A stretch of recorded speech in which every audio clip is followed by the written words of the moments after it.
Hello and welcome back to the Customer Success Festival. I hope you found a presentation that answers your burning questions. If not, don't forget to join our Circle community where you can network with hundreds of other customer success professionals. If you prefer networking face-to-face, then you can join our virtual networking session on each day of the festival. Check out the schedule for more details. And now for our next speaker.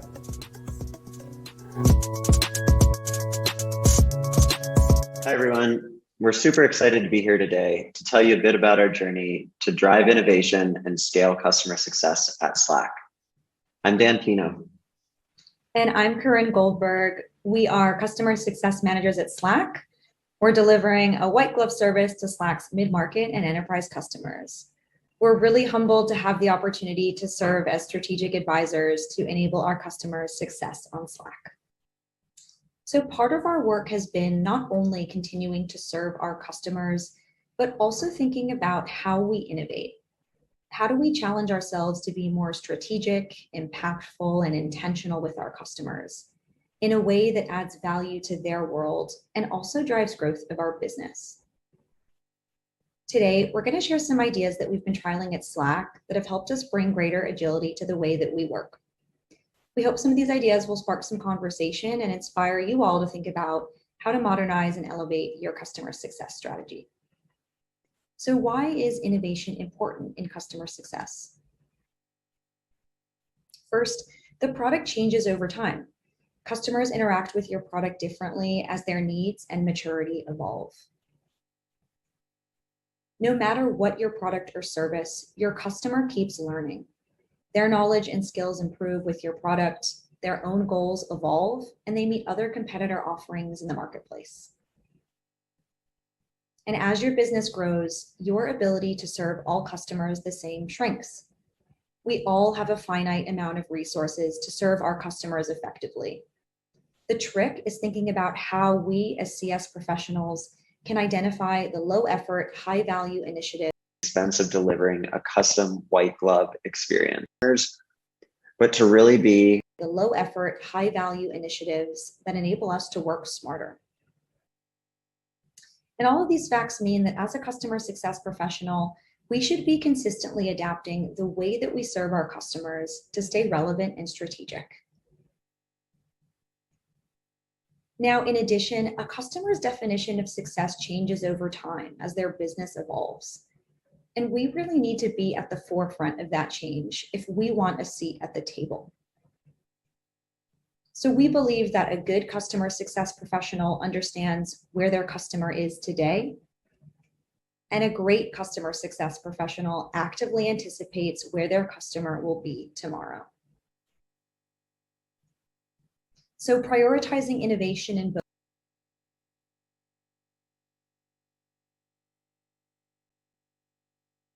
resources to serve our customers effectively.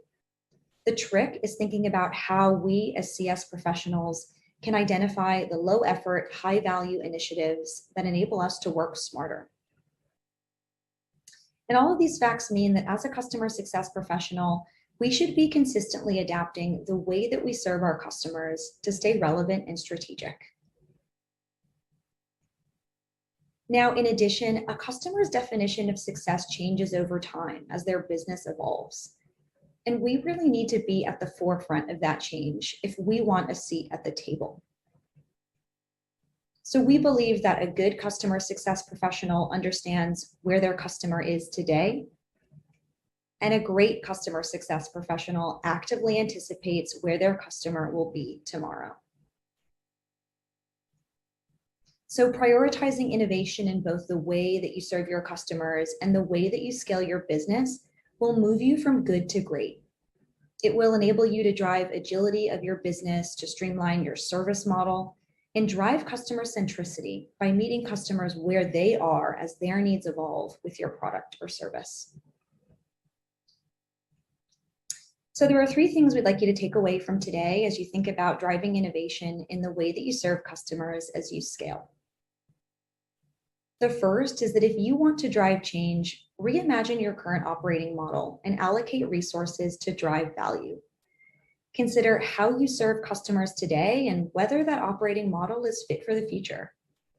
As your organization grows and evolves, you will naturally have customers who require more care and attention than others, especially as you bring on a mix of new and veteran customers who are all at different stages of maturity. You should be nimble in the way that you serve your customer segments. The second is driving growth by doing more with less. Leveraging data, driving more automation, and proper risk management are all keys to success. We'll share with you today why we feel these are important to scaling your customer success model. And last, involve customers as partners to ideate on the best way to support their unique journey. As you learn and grow together, your customers will thank you for bringing them along the journey with you. So we'll cover the first takeaway around reimagining your traditional operating model.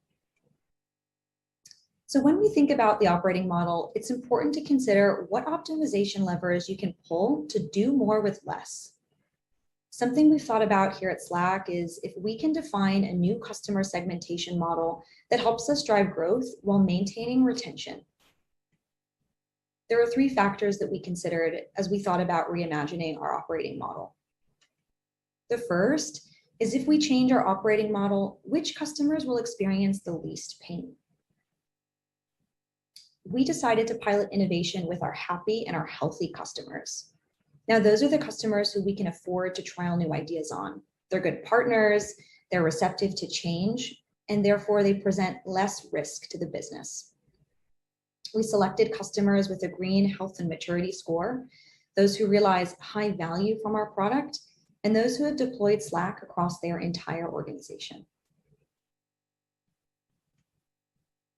The next factor we thought about is whether our risk appetite is such that our customer success organization is really prepared to trial new ways of working that might fail. We know that organizations at various stages of growth will each have their own tolerance to risk. And it's important to consider what the risk appetite is and how much pain and gain is at stake by introducing new ways of working. We know that customer success has a significant impact on both customer retention and upside.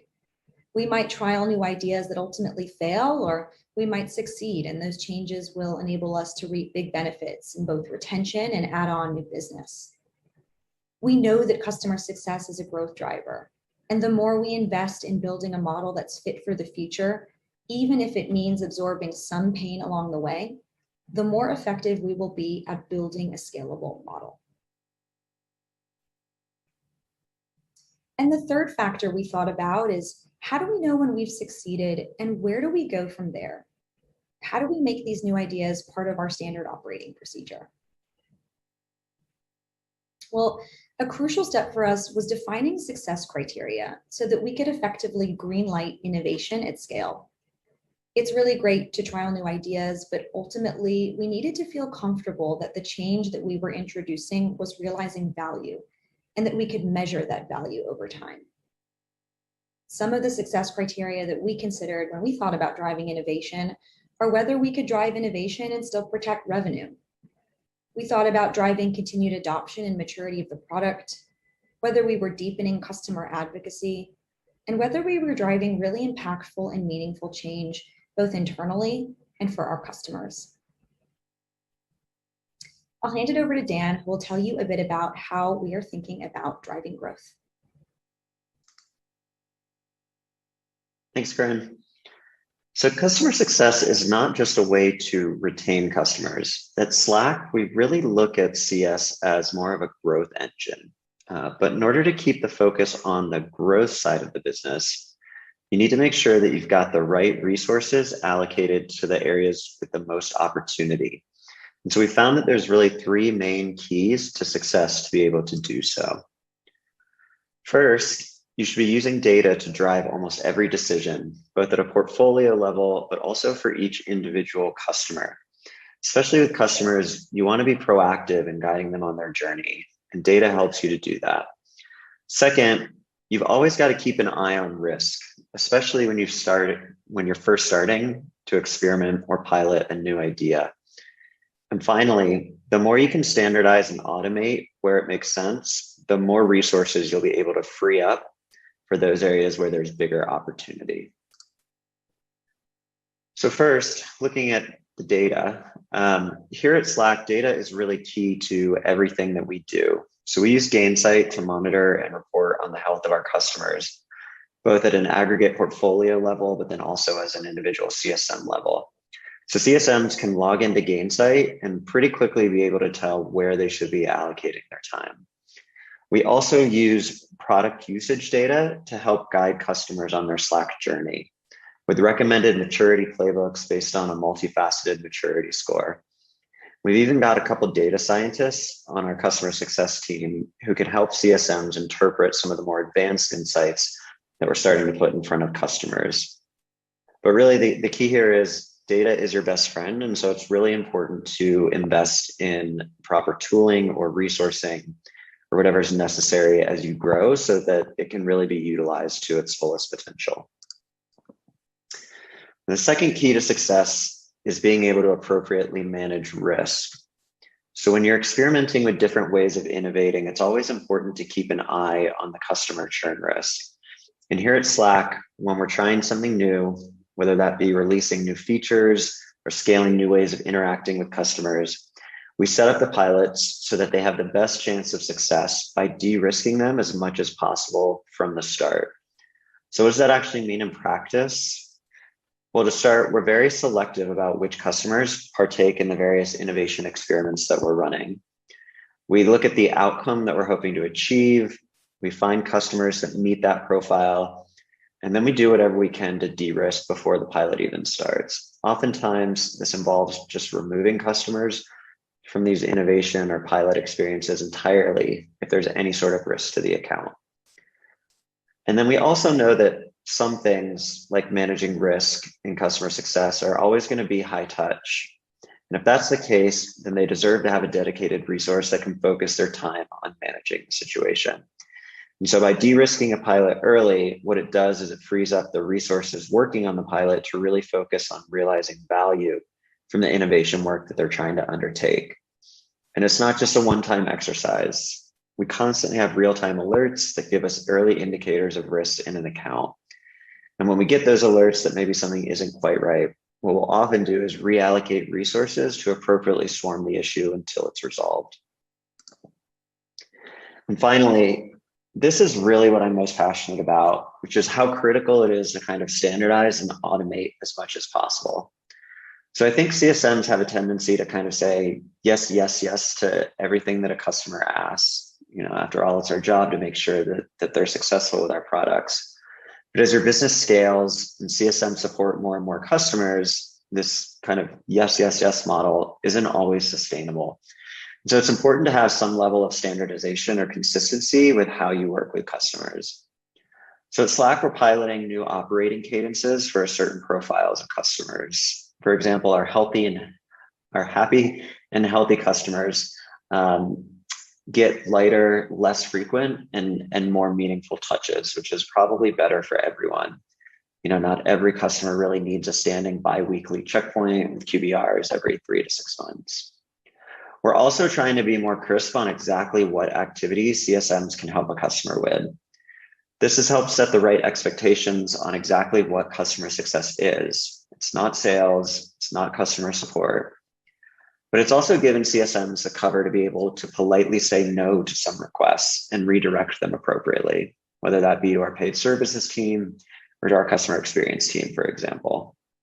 And so by consolidating more of these kind of lighter touch customers into just a couple of CSM's books, each with kind of a standard operating model and a defined set of activities, what that's done is really freed up the capacity to allocate other CSM's times to accounts where there's more opportunity for growth. And so all of this standardization is really supported by a lot of automation.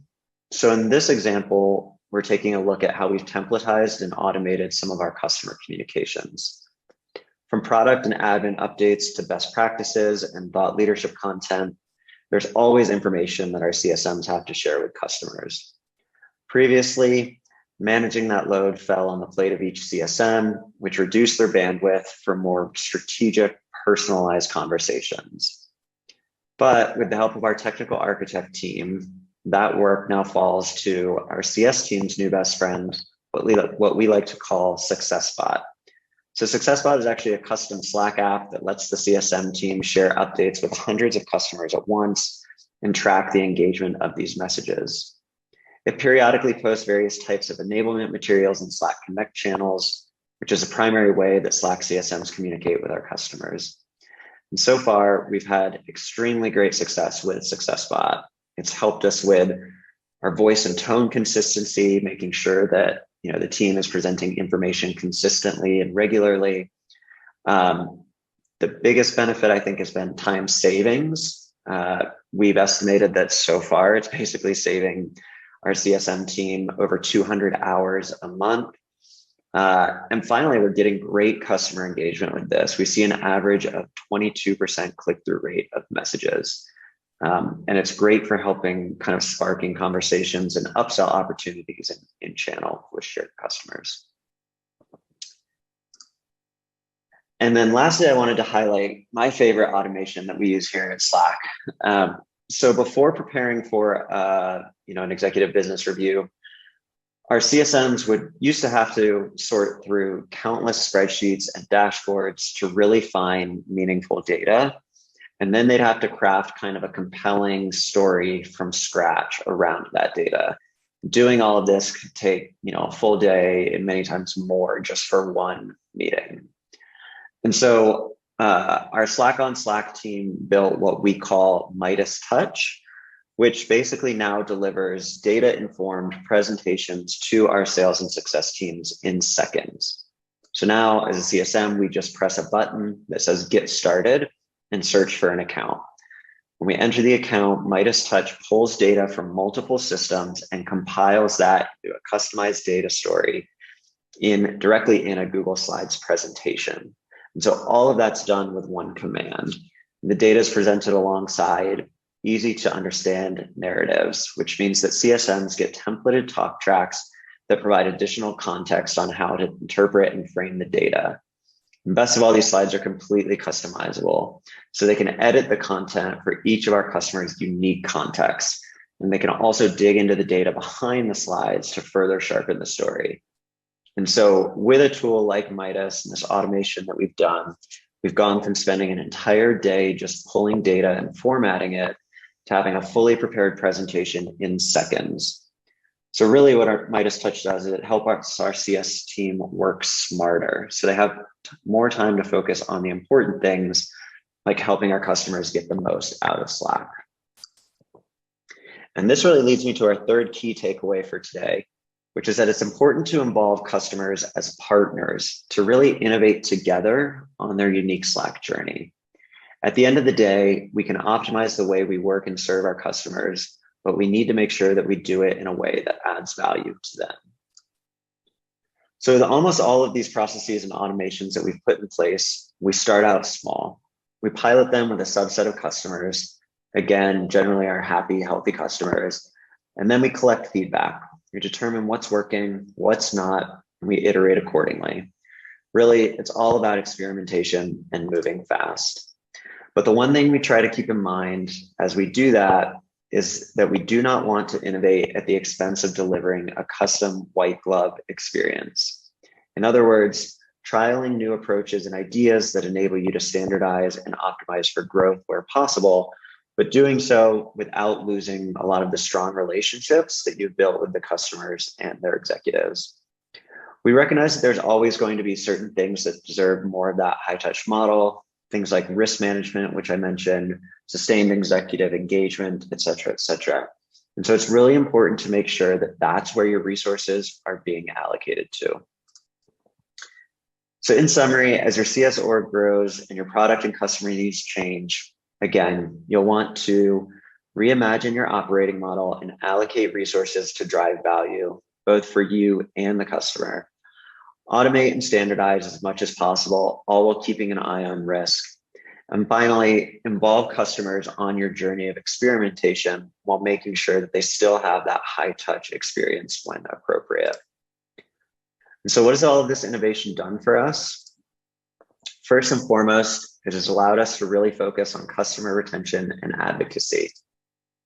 It's allowed us to be more efficient and allocate our CSM resources to areas of greater opportunity. And it's enabled us to scale our CS org as our business grows. But probably most importantly, all this innovation has allowed for customer success to not just help retain existing customers, but to really be a growth engine for Slack. And so with that, we thank you very much for listening, and we'll now open it up to any questions.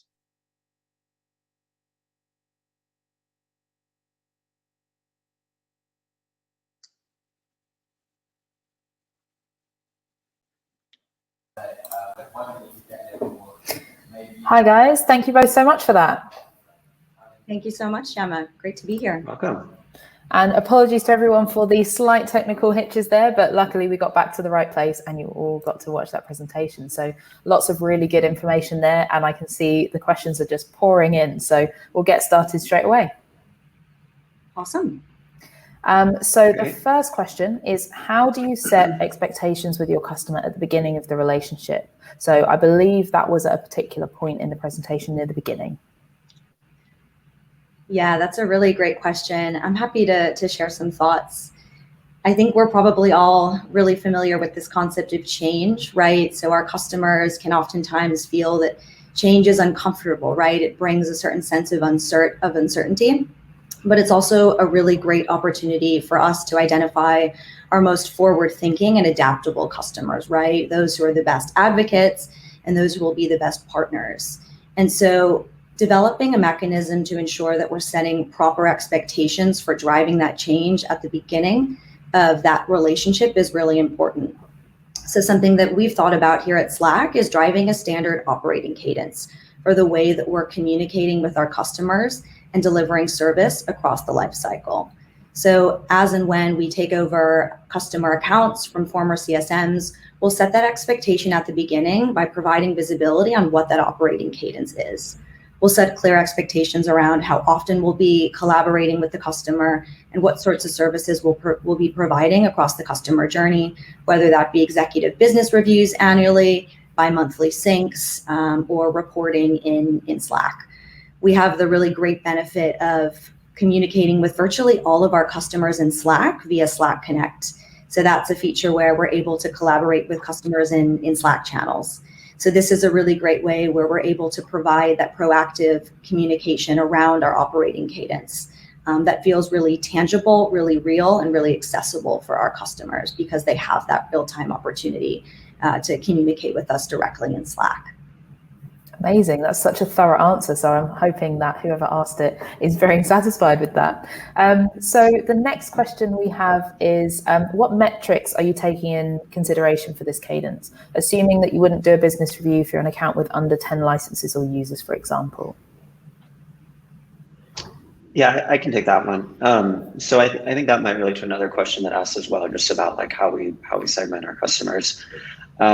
So at Slack, our CS organization is kind of broken into two main areas, actually three main areas, I'll say. We have our paid services team, which is a little bit separate. But then for our larger accounts, they do get a CSM assigned. And the way that the CSM is assigned, it's kind of broken into two areas. There's what we call our high touch customers. So these are above a certain spend threshold.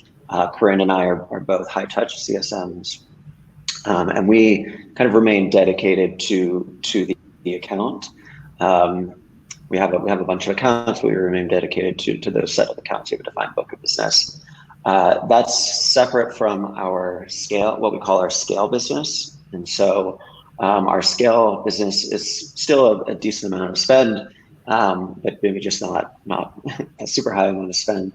And the scale customers, they can come to us when they have kind of defined engagements that they want. So if they want help with a launch or with deepening maturity in a certain line of business or something like that, they can reach out to us. But the scale team more does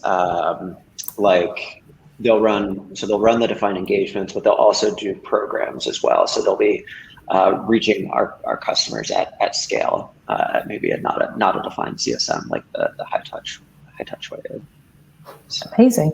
Thank you so much for that. That absolutely makes sense. So I think, as you said, that sort of went into the second question there. So we'll move on to the third one, which is someone said Slack use case is great because you can enable your customer via in-app comms through Slack. What sorts of campaigns would you do via email?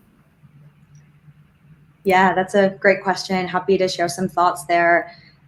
So as I mentioned, Slack Connect has been a fantastic resource for us to be able to provide some of that real-time, high-touch, communication with our customers, and that's really where we deliver that high-touch experience for a variety of customer stakeholders, whether it be the executive sponsor or the project team. So that's been a real value add for us to provide automated reporting, metrics, plan for business reviews, share customer stories directly in Slack. And some of the things that we're thinking about right now in terms of email marketing campaigns are how can we really touch those executive sponsors? What we've realized as we've performed this segmentation exercise and defined a new operating model is that a lot of these customers have passive executive sponsorship. So that means that there might be a Slack, they might have positive sentiment for Slack, but they're not actively engaged. And so we want to keep a pulse on that to make sure that we're adequately managing risk ahead of the renewal. And so while the executive sponsor can often be in the Slack channel, we know that email can be a really effective way to reach them as well. So what we're experimenting with is building a really scalable model to deliver executive sponsorship plays at scale. So that means delivering continuous marketing campaigns over email to share customer stories that might be relevant with an executive sponsor, to perform outreach by our leadership here at Slack directly to those executive sponsors so that they feel that they're taken care of, and they have a leader who's accessible and available to answer their questions and hear their feedback. So I think both tools have been really valuable for us, both email and Slack, to ensure that we are building active executive sponsorship across this customer segment, mitigating risk and identifying opportunities for upside across the book. Amazing, thank you so much. So moving on to a completely different topic, Louise has asked, what are your early indicators of risk that you get alerted on, or how are you categorizing these? Do you want me to take that one? Yeah, go for it. Yeah. So this kind of gets back to the data points that I mentioned before, and just how critical data is. And so I think at Slack, we're lucky in that, we live and breathe in the tool that we sell, and, we can build in a lot of that automation that kind of gives us those early warnings. So some of the things we look at, we have a health score for customers. It's made up of some usage around, overall usage of the product, some data around overall usage of the product. But it also looks at some more maybe like qualitative measures as well that the CSMs are responsible for kind of keeping an eye on. So things like executive sponsorship, is the executive sponsor engaged? Are they responding to our emails? Things like that, or our Slack messages, things like that. What else goes into the health score? Value. Do they recognize the value?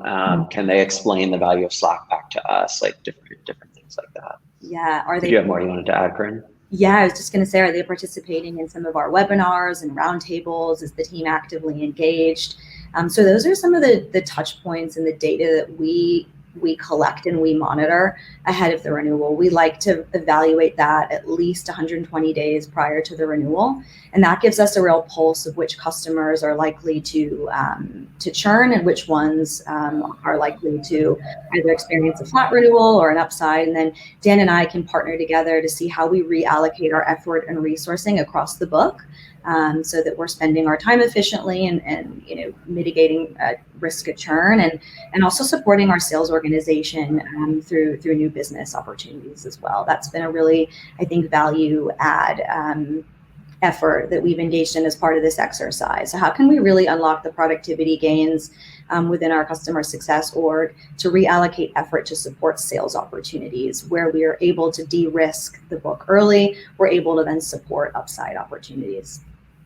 That absolutely makes sense. And really good examples there. So hopefully that's helped whoever asked that question. So the next one is, how do you scale customer success without losing that deeper customer relationship? So obviously you've given a lot of good, very specific examples for those last questions. So this one is obviously quite a large question there. Yeah, Dan, do you want to take that and I can hop in after? Sure, yeah.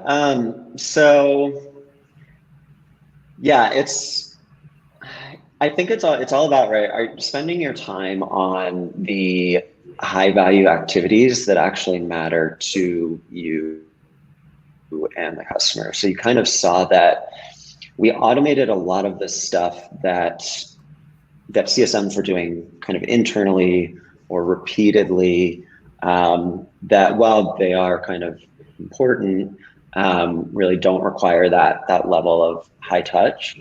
So when we do engage, it is on the more important strategic stuff, like kind of making sure that the value is realized from our tool. Right, Slack is a premium product, but it's often hard to quantify what the value of that is, and so it's a kind of a key thing that we really try to focus on when it comes up to the renewal. So that executive business reviews, kind of the long-term strategic goals of why they're using Slack and how they see it helping their business. Those are kind of the things that we focus on while trying to automate the, I don't know what the right word is, like the more repeatable stuff that maybe it could be valuable, but not being done by a CSM. Yeah, absolutely. And Corinne, did you have anything else to add to that? Yeah, I think Dan's spot on. And one of the things that's been really important for us over the past few months as we've gone through this exercise is thinking about really leaning into customer feedback. So Dan talked about being able to deliver to drive change while not losing that high touch experience. And part of that really means we need to be really thoughtful in the way that we collect feedback from customers and measure success of some of the change and innovation that we're introducing. So we've leaned on both customer surveys as well as been really humble and proactive about asking customers directly about how they're feeling about this new experience and new service model. We want to be really thoughtful in the way that we deliver customer success, especially as we scale. So leaning into some of those surveys and those more qualitative metrics as we introduce change, I think has been really valuable for us to get a pulse on how our customers are doing and ultimately determine whether or not these innovations are having their intended effect. Absolutely. And it's so important to sort of evaluate that and make sure that those actions that you're taking really are having an impact. So we have so many questions left, but unfortunately we're almost out of time. So I'm going to combine a couple of questions here. I've seen a couple of people ask a little bit more of a general question. What kind of things are you looking for in a new CSM? What kind of skills are you looking for, keeping all of this in mind? Yeah. Yeah. So I think there's a few things at a high level. The ability to influence, I think, is a big part of our job. Being consultative and building a relationship. Those are kind of some of the things that we look for, or actually that we're kind of measured on as CSMs here at Slack. I do see a question about kind of needing to have a technical background. I'm kind of smiling because I actually come from IT. I have had 12 years in IT before becoming a CSM a couple of years ago. And I think that's a little bit of an atypical profile here at Slack. At least we have a lot of consultants come to Slack as CSMs. And I would say there's no one right answer. Each kind of, if you come from a technical background or more of a non-technical background, I'd say they each have their strengths. And, I try to find myself having to really consciously think about the more strategic, kind of influential, consultative side of things. And I know the technical stuff like the back of my hand. And I think Corinne is probably the exact opposite of that.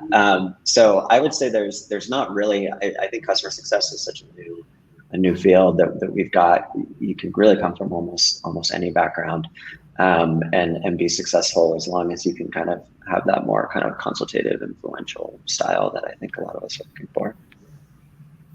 Amazing. And I think, as I say, a couple of people asked that question, so I think that'd be really helpful for people to hear.